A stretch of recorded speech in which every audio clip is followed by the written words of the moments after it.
আসসালামু আলাইকুম। আপনারা সবাই কেমন আছেন? আশা করি ভালো আছেন। তো আজকে কথা বলবো হচ্ছে ইটালির ভিসা নিয়ে। ইটালির ভিসা আপনারা অনেকে আবেদন করেছেন গত ডিসেম্বর মাসে এবং কি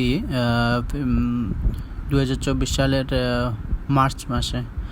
তো আপনারা যারা আবেদন করেছেন অনেকে নুলুস্তা পেয়েছেন, আরও অনেকে পাবেন। অনেক নুলুস্তা এখনও দেওয়া বাকি আছে, তবে কৃষি নুলুস্তা কিন্তু অনেক দেওয়া হয়ে গেছে। আপনাদের স্পন্সর নুলুস্তা অনেক বাকি আছে। 2023 সালের ডিসেম্বরের অনেক স্পন্সর নুলুস্তা এখনও ছাড়েনি, আপনারা এটা আশা করি জানেন। এবং কি 2024 সালেরও বিভিন্ন শহর থেকে কিছু কিছু নুলুস্তা বের হয়েছে। মনে করেন অনুমানিক 50% নুলুস্তা, 50-60% নুলুস্তা বের হয়েছে। এখনও আরও অনেকগুলো নুলুস্তা বাকি আছে। তো এই নুলুস্তাগুলো আপনারা এই বছর সারা বছর জুড়ে পাবেন এবং কি 23 সালের ডিসেম্বরের যে নুলুস্তাগুলো আছে ওগুলোও আপনারা পাবেন এই বছর জুড়ে এবং কি আগামী বছরও পেতে পারেন।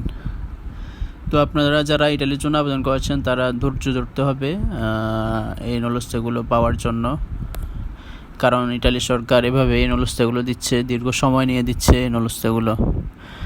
তো আপনারা অনেকেই চিন্তায় আছেন যে ইটালি ভিসা কি বন্ধ হয়ে যাবে। তো এই ক্ষেত্রে বলবো যে ইটালি ভিসা বন্ধ হয়ে যাওয়ার ব্যাপারে অনেকেই বলছে যে 25 সালের পরে হয়তো আর ইটালি ভিসা এভাবে যে ফ্লুসিটা চলতেছে, ফ্লুসির মাধ্যমে হয়তো ইটালিতে বাংলাদেশিরা সুযোগ পাবে না। তো এটা আসলে বলা যায় না কখন কি হয়, কারণ বাংলাদেশিরা ইটালিতে অনেক ভালো কাজ করতেছে। আপনারা জানেন বাংলাদেশিদের কারণে ইটালির ইকোনমিক্সও ভালো আছে। ম্যাক্সিমাম বাংলাদেশিরাই ছোটো মোটো সমস্ত কাজ করে ইটালিতে থাকে। তারপর যদিও এটাই মেলোনি সরকার কিছু বলেছে বাংলাদেশিদের সম্পর্কে, তবু এটা দিয়ে বলা যায় না যে 25 সালের পর থেকে এটা বন্ধ হয়ে যাবে। সেটা সময়ের ব্যাপার, কখন কি হয় দেখা যাবে। আমরা আশা করব যে এটা যেন বন্ধ না হয়। বন্ধ হয়ে গেলে আমাদেরই কষ্ট হবে, আমাদেরই বৈধভাবে লোক যাওয়া বন্ধ হয়ে যাবে। এক্ষেত্রে সরকারের একটা ভূমিকা রাখা দরকার যে যেন এটা বন্ধ না হয়। তো আরেকটা বিষয় নিয়ে কথা বলবো, সেটা হচ্ছে নুলুস্তা কীভাবে চেক দিবেন। অনেকে নুলুস্তা কীভাবে চেক দিবেন সেটা বুঝেন না অথবা জানেন না। নুলুস্তা পেয়ে আপনারা যদি দালালের মাধ্যমে নুলুস্তা পেয়ে থাকেন, সেই ক্ষেত্রে আপনারা ইটালিতে যদি কাছের আত্মীয় স্বজন থাকে অথবা এলাকার কোনো লোক থাকে, তার মাধ্যমে ওই যে প্রেফেক্তুরা থেকে বের হয়েছে রোম, মিলানো, উপরে লেখা থাকে, যে নুলুস্তার উপরে লেখা থাকে যে কোন জায়গা থেকে বের হয়েছে।